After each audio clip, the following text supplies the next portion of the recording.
The alarm goes off. Bum, bum, bum. Wake up, catch a train, go to work, stop for lunch, go back to work, end of day, stop work, walk to the station, catch a train, go home, have dinner, watch TV, go to bed, now repeat. That was my routine as a high schooler when I was 14. And for most of us, we're still doing exactly the same routine as grown-ups. The alarm goes off, bum, bum, bum.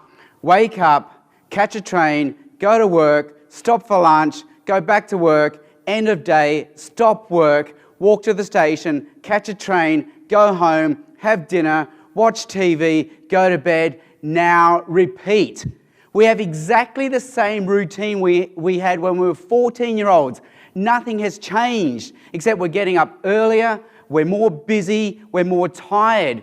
We haven't gained anything, we haven't gone anywhere, except we have more debt, more responsibility, and less freedom. If anything, we've gone backwards. And that's why we look at young people and we go, oh, to be young again.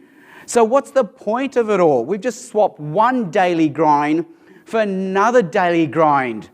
How can I find meaning in my daily grind of life? So welcome to our forum. And in this month, we're having a series of talks looking at the meaning of life. And in this month, we'll be looking at these questions. How can I find meaning in the daily grind? How can I find meaning in the search for knowledge, the pursuit of pleasure, and the drudgery of work?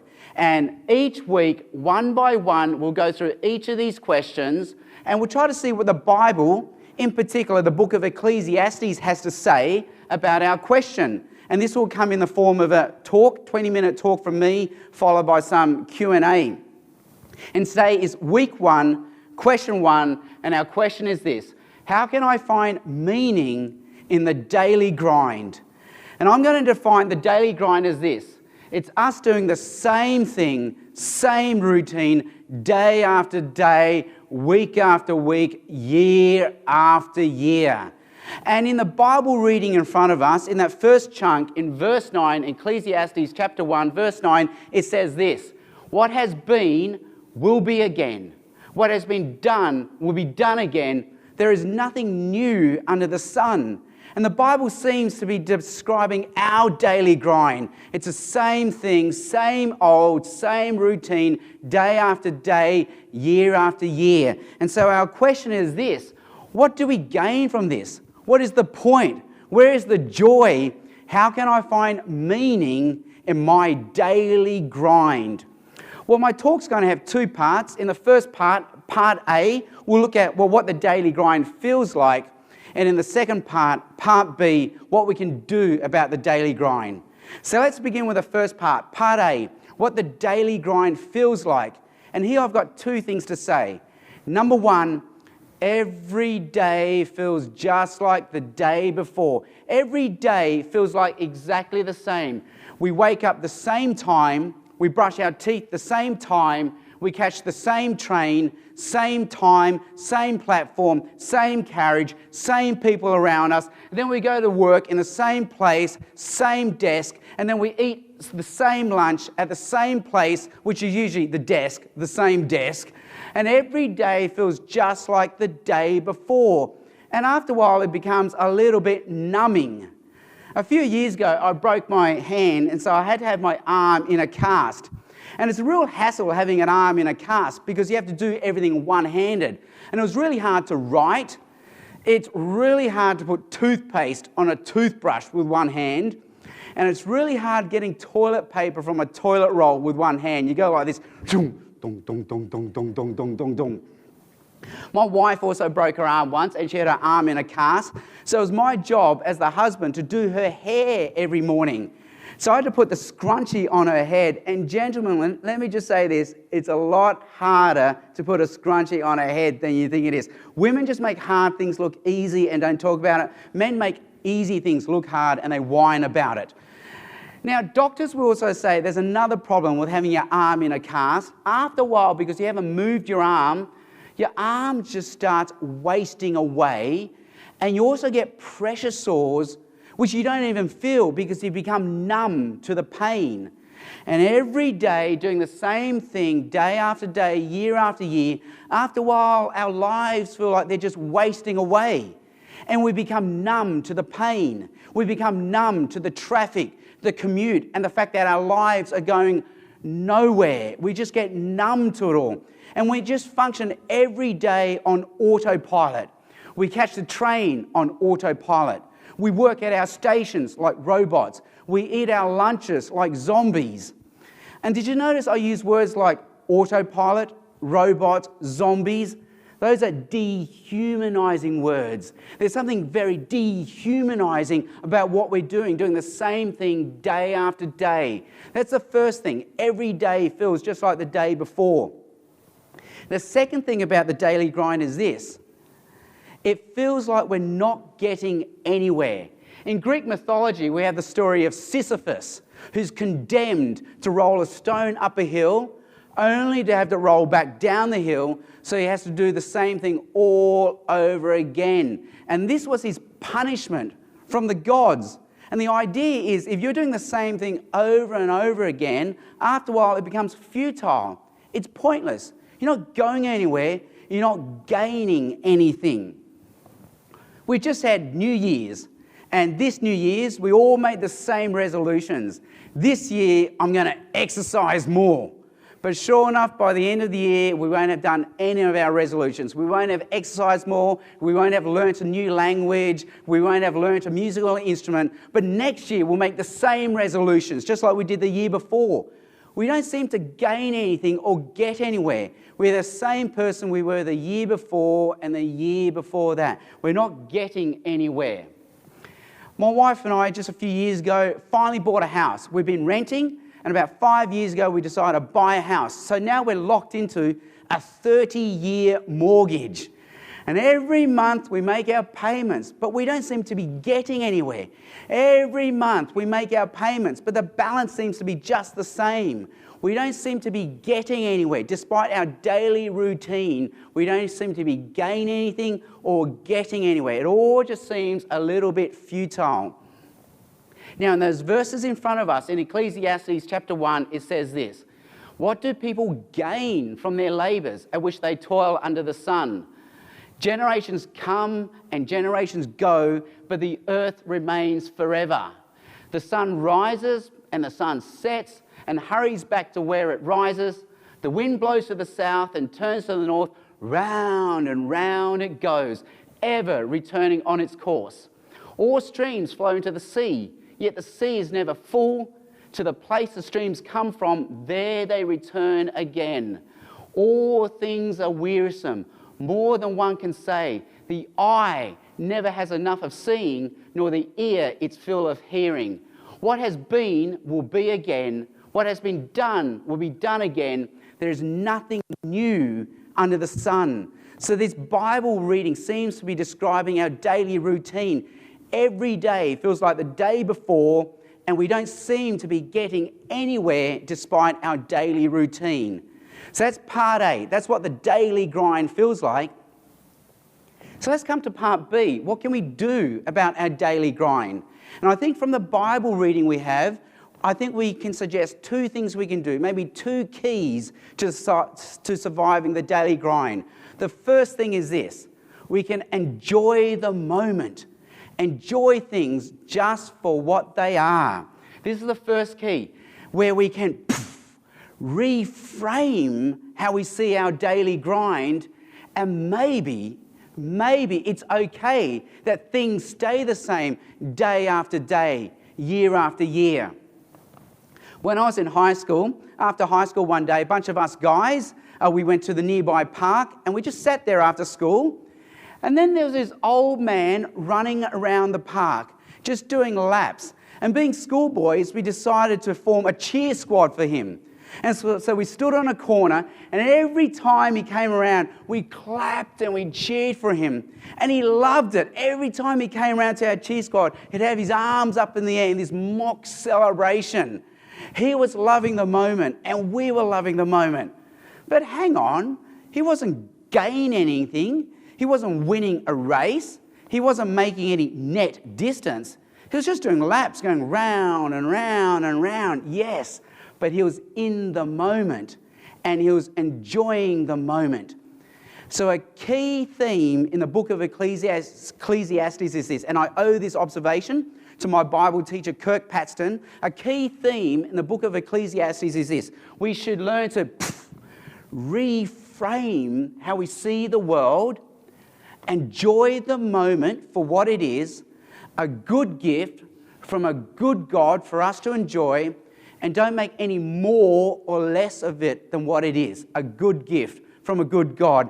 So when it comes to our daily grind, we need to reframe the way we see our daily grind and enjoy the moment for what it is, a good gift from a good God for us to enjoy, and don't make any more or less of it than what it is.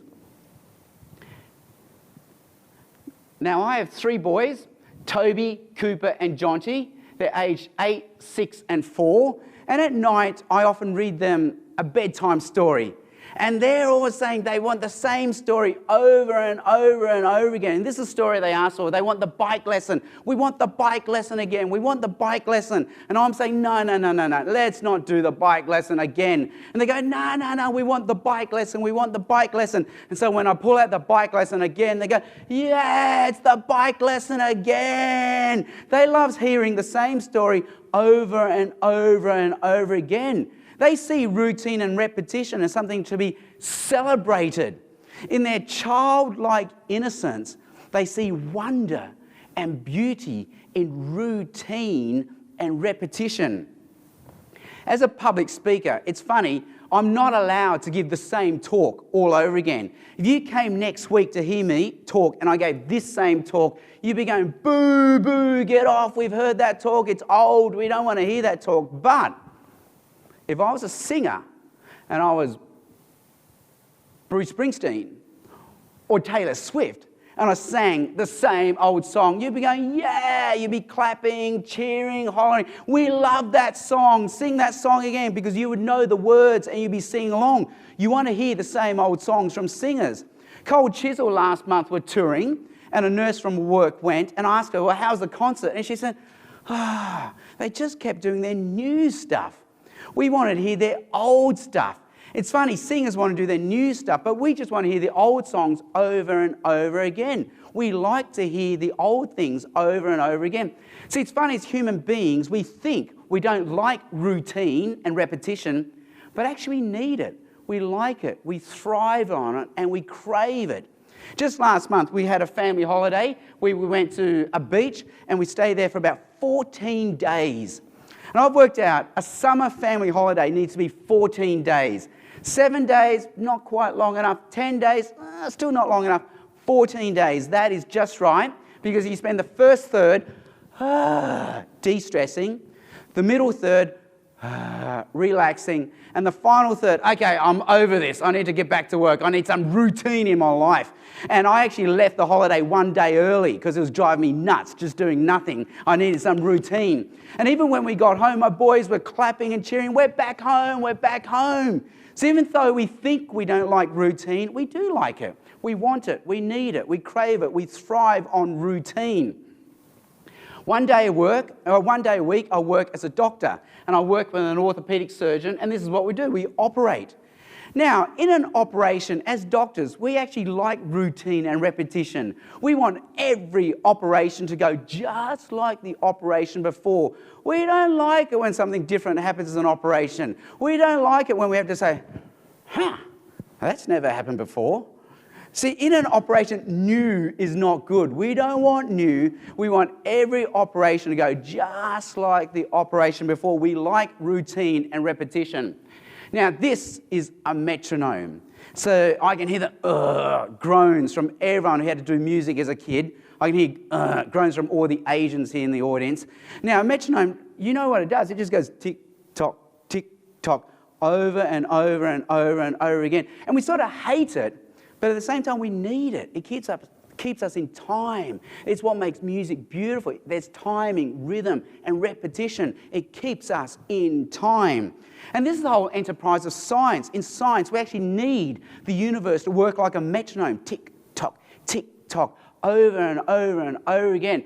These are chemical equations where you have to balance them. And again, the groans from all the people who did chemistry, from all the Asians, obviously, in the audience.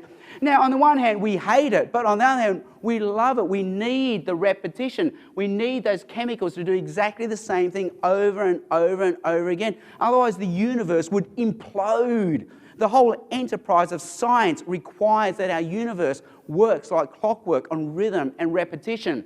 We need the sun to rise from the east every single day. We need gravity to be 9.8 meters per second squared every single day. As doctors, we need the hemoglobin oxygen desaturation curve to do exactly the same thing every single day. It's what keeps us alive. We need rhythm and repetition, and there's a wonder and beauty in this. So maybe we need to reframe how we see rhythm and repetition and see the wonder and beauty in it. So we can now use fresh eyes to reread these verses in the Bible, and I owe this insight again to my Bible teacher, Kirk Patson. This is how it would now sound like if we reread this with a reframing and fresh eyes. The sun rises and the sun sets and hurries back to where it rises. It's going to do the same thing all over again. That's amazing. And the wind blows to the south and turns to the north. Round and round it goes, ever returning on its course. That's fantastic that the wind does that. And look, all streams flow into the sea, yet the sea is never full. How does that happen? This is the water cycle we learn about in science. To the place the streams come from, there they return again. So we need to reframe the way we see the world and see the beauty and the wonder in the rhythm and routine in our everyday life. I'm catching the same train today as I did yesterday. And look, it's on time. Wow, how does that happen? I have a job in the city with a desk. How does that happen? And tomorrow I'll have the same job and the same desk. And that's a miracle with hot desking. How did that happen? And look, I'm having lunch today in the same place I did yesterday. And they didn't run out of food. How does that happen? We need to reframe the way we see the world, enjoy the moment for what it is, a good gift from a good God for us to enjoy, and don't make any more or less of it than what it is, and see the wonder and beauty programmed into the rhythm and repetition of our life. And the second thing we can do is this. We need to worship the God who's behind all this. And I'm getting this from that second chunk, the Bible reading, Ecclesiastes chapter 3, and it says this. I know that there is nothing better for people than to be happy and to do good while they live. That's that first key we were talking about, enjoy the moment. That each of them may eat and drink and find satisfaction in all their toil. This is the gift of God. Enjoy the moment. It's a gift from God. But this only works if we do the second thing. And the second thing is this. I know that everything God does will endure forever. Nothing can be added to it and nothing taken from it. God does it so that people will fear him. We can only enjoy the moment, which is the first key, if we also have the second one, that we know the God who's behind all this and we love him and worship him. See, if everything we have is a gift from a loving God, then we also need to know this God, to love him and worship him, to be in tune with this universe. See, as humans, basically we have two choices. We have two choices. Here is choice number one. This is an impersonal universe full of impersonal atoms, and I'm really just a bunch of impersonal atoms. And the events in my life just happen day after day, but that's all they are, events. And I can try to impose meaning upon these events, but really, they're meaningless and they're just events. Get over it. They're just random impersonal events. That's our first choice. But our second choice can be this. There is a loving, warm, personal God who's behind this universe. And the events that happen in my life are a gift from this God to me. And I can enjoy them, but more importantly, I need to know, love, and worship the God who's behind the events in my life. When I was a medical student, I did an obstetrics term in Blacktown Hospital, and in the antenatal clinic, I would see women around the 30 or 40 week mark of their pregnancy. And one of the jobs I had to do was, as part of the routine examination, get a Doppler probe and try to hear the heartbeat of the baby inside. And because I wasn't very good at it, often I couldn't hear the heartbeat because I wasn't angling the probe just right. But when I finally got the angle just right, whoosh, whoosh, whoosh, you could hear the heartbeat of the baby so loud, so clear. You wonder how you missed it the first time. And it's the same with the universe. In the rhythm and the repetition of our life, in a daily grind, if we listen hard enough, whoosh, whoosh, whoosh, we can actually hear the heartbeat of the God who's behind this universe so loud and clear. You wonder how we missed it the first time. The God who's behind the events that happen in our life. The God who makes this universe repeatable and dependable. The God who programs the events and seasons in our life. The God who allows the possibility of wonder, beauty, and logic in this universe.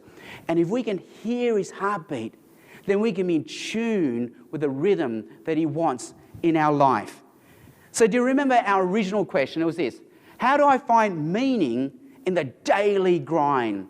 And today I've suggested two things. Number one, reframe how we see the world. Reframe how we see our daily grind.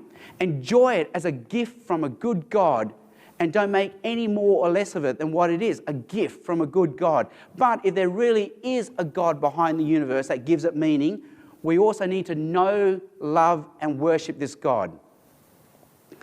Just this year, our 13-year-old family car died, and so we had to junk it. But my parents then gave me their old car, this 10-year-old car here, as a gift. So, yeah, it's a safe car, it's a reliable car, it's an economical car, but it's not fast, it's not flash. Now, there are two ways I can tell this story. Story number one, this is the car my parents gave me. Yes, it's reliable and safe and economical, but it's not fast, it's not flashy, it just gets you from point A to point B. Really, it's just a giant shopping trolley in disguise.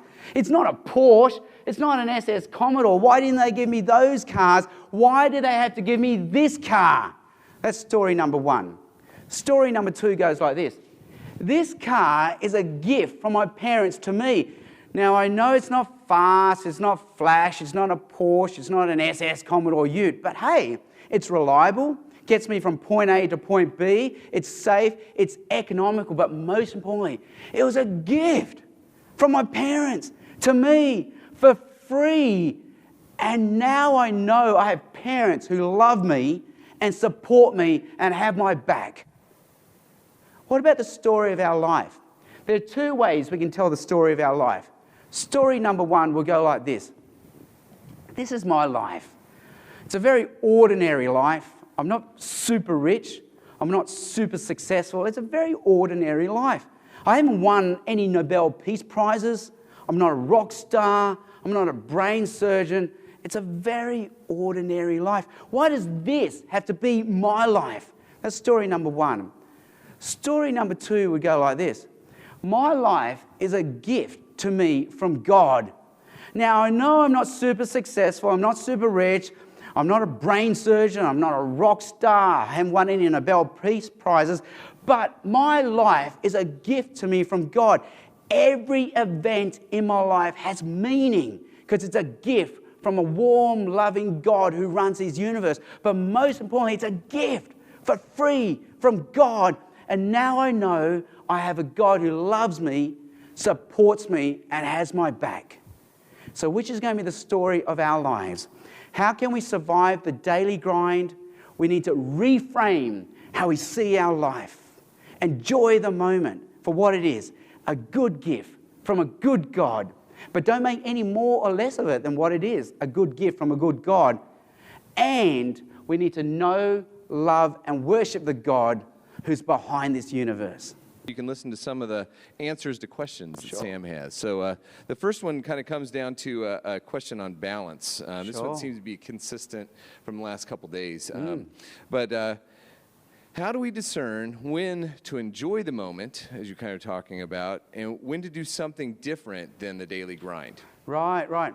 Yeah, so we have the daily grind, but at the same time, every now and then it's good to break out of the daily grind. And I think that's a tension we're feeling. And if we had time, we could explore more of the books in the Bible where they would address this tension. But basically, life can be understood this way, and I owe this observation to Paul Hibbert, who's an anthropologist. He doesn't use the exact words I'm using here, but basically life needs two sorts of rituals. We need rituals of routine and maintenance, which is what I've sort of argued for today. But at the same time, we need rituals of disruption, and we need the two in balance. And if all we're getting are rituals of disruption, it will break us. But if all we're getting are rituals of routine and maintenance, well, then it just becomes, it deadens us. So we need both hand in hand. So what would this look like? Well, just at a level of your own personal life, we all need rituals of routine and maintenance, which is what I've argued for today. But examples would be sleeping, eating, and working, and they just keep us maintained at a steady rhythm. But every now and then, we need routines of disruption, and they make us stronger. And exercise is the best example of that. So when you exercise, that is a routine disruption. As you're exercising, your body, your mind is going, why are we doing this? Why are we running? There's no one chasing me. Why am I running? And I'm not training for a race. Why am I running? Because it makes you stronger. But it's disrupting you. Your body's going, this hurts. I don't like this. And, you know, in infomercials, when they show people exercising and they're smiling, that is a lie. Because if you're doing it properly, you won't be smiling because your body is meant to be breaking while you exercise. You rip the muscles so they come back stronger. Stress the heart so it comes back stronger. So if all you had was just eating, sleeping, and working, then you get unfit. If all you had was this, you break down. Another example would be at a level of family life. We need our routines, eat together, talk together, have a ritual of routine. But we need disruption every now and then, like a family holiday. And that just mixes everything up. And that's just stress, crisis counselling, always conflict resolution. Where should we go? This place or this place? How do we get there? Bus or train or car? So you're always in crisis management, but it makes you stronger. So we sort of need the two in life. So when all we have is routine, we crave a bit of wildness. But if all we have is wildness, we crave a bit of routine. And I think that's what Ecclesiastes is saying. Hey, the routine is good. We need it more than we realise. Yes, we need this, but we need this as well. And just allow me one more analogy. So music, you know, Baroque music, rhythm, but it's boring. After a while, you fall asleep. So in 20th century, they experimented with wildness, atonal music, and it was like, this is terrible. I can't listen to this. So the happy medium is jazz, isn't it? Jazz. So you have your rhythm, your chord progression stays exactly the same, but there's a bit of ad-lib, a bit of wildness in that. I think that's what life is. You can't just have atonal life. You need rhythm and repetition, which is what Ecclesiastes is arguing for. All right. See the beauty in it. Okay. Now, are there any questions from the floor? Anybody who would like to ask questions or even push back? Because it's okay for them to kind of push back, sure, even if they don't agree on the topic or anything. Okay. All right. Well, because I have two more questions here. And I don't know, this seems to be consistent again with yesterday, but everybody seems to want to know what your favorite Bruce Springsteen and Taylor Swift song would be. Oh, okay. Oh, gee, I can never remember the names of the Taylor Swift songs. I know the video clips. So there's one where there's a love story one. Then there's one where she wants to be the guy's girlfriend. And then the haters hate to hate. Haters going to hate, that one. But Bruce Springsteen, I had just like 300 to choose from. But today, for our Stilt's sake, I'll say it was Thunder Road. Thunder Road, okay. And the scary thing is I know the words to all of them. Oh, okay. You know the words to all? Yeah, so join me in karaoke one night. Okay. We could do it. Fantastic. Great. All right. You ready for the next one? Sure. Okay. Then the next question is, death is a sort of routine, as in everyone's born, they all will die. The sun comes up, the sun goes down. Is there something to enjoy in looking at that? Oh, okay. Yeah, so if death ends it all, what is the meaning? How can we enjoy it? And this is something Ecclesiastes is going to push a bit further. It's interesting. I was reading a ski magazine, and one of the prominent skiers died in an avalanche, one of their famous ones they were using. And so the editorial said, well, it just goes to show then. And then, well, what does it go to show that life is so short and we die? It said, well, we just got to do what we enjoy. And that was the conclusion from the editorial. And I think that's a common refrain. If life is short and we're going to die, well, then you just got to seize the moment and do what we can to enjoy it. But as I've argued here today, if there is no God behind this universe, that's sort of meaningless because we're just impersonal atoms just bouncing around. What is joy? What is beauty? What is wonder? We need a God who's behind this universe to even make this possible. And if life is short, maybe meaning can be found in finding out maybe life isn't short and there is an eternity, a life after death we can enjoy. And that's something we can explore in some of the later talks on Ecclesiastes. Okay, great. Okay, good. And again, if you ask that question, please feel free to, put up your hand, and if you want to push back on any of those things. I think I have one more question here for you. This is kind of a social media kind of idea. Do you think that the media or advertisers create or encourage discontent in us? Oh, do I think so? Well, that's their job, isn't it? To market, to sell. You got to make people feel like, hey, I didn't know that. My life was perfectly happy. I did not know I needed that product. I did not know I needed that orange juice or that soft drink. But now you're right, I'm completely malcontent without that orange juice. So yes, I'm sure that creates a lot of the discontent.